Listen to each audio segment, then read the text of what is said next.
this was a campaign, sounds a little egoistic, but this was a campaign I actually did many years ago, well, not many years ago, a few years ago, for a microchip company. Okay. So this microchip company was number two to the big brand, and I won't say who it was because you never talk about competitors, right? So for a long time, they were struggling to get the message out that their microprocessors was good as the leader in the market. At that particular point, they were, in fact, better than the leader in certain areas. But because they've been seen as second choice in that sense, it was a challenge for them to get their message out. So they were starting to run ads in the press in the US about, we are now as good as the leader. And the press imagery they gave was of a boxing ring. We can match the leader in X, Y, and Z now. So when my client showed me those ads, I was like, oh, this is really interesting. And I asked, how about if we take this one step further? And my client goes, what do you mean? So you're saying that your product is as good as the leader, if not better. Why don't we do comparison tests in public? Usually these are all done in the back room somewhere. So I said, let's do it in public. And the initial reaction was, hey, Adrian, this has never been done. People don't do comparison things in public. But I said, no, people do, People do blindfold tests for soft drinks or food. So why don't we take that consumer brand idea and do it in a technology space, which is traditionally never been done?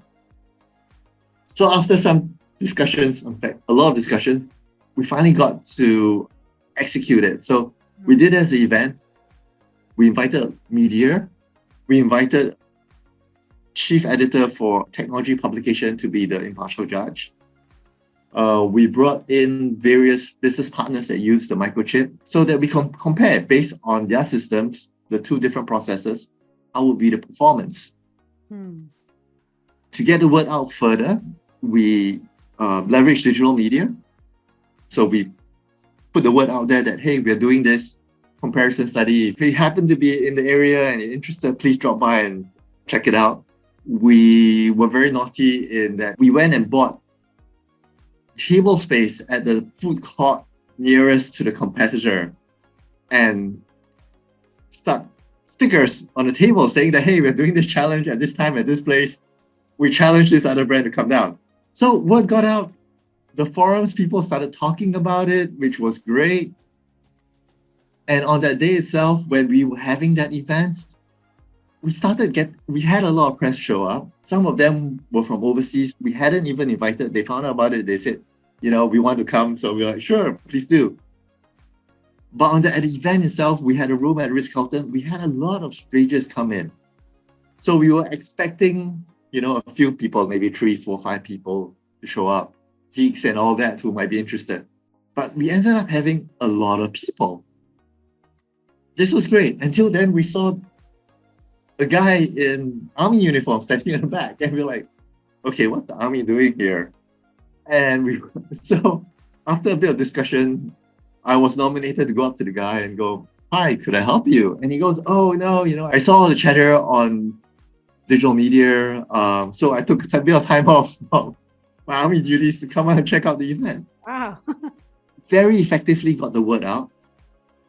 And because it was done in such a fun manner, but still got the point across very strongly, especially when the competitor chose not to show up to the challenge. Oh, okay. Yes. Because although we invited them, they didn't have to come, right? Yeah. So they chose not to come. But by doing so, it amplified the message that, hey, this brand now, the product is as good as the competitor, if not better. Because if the product wasn't as good as the competitor will show up and show that, hey, my product is better than everybody else.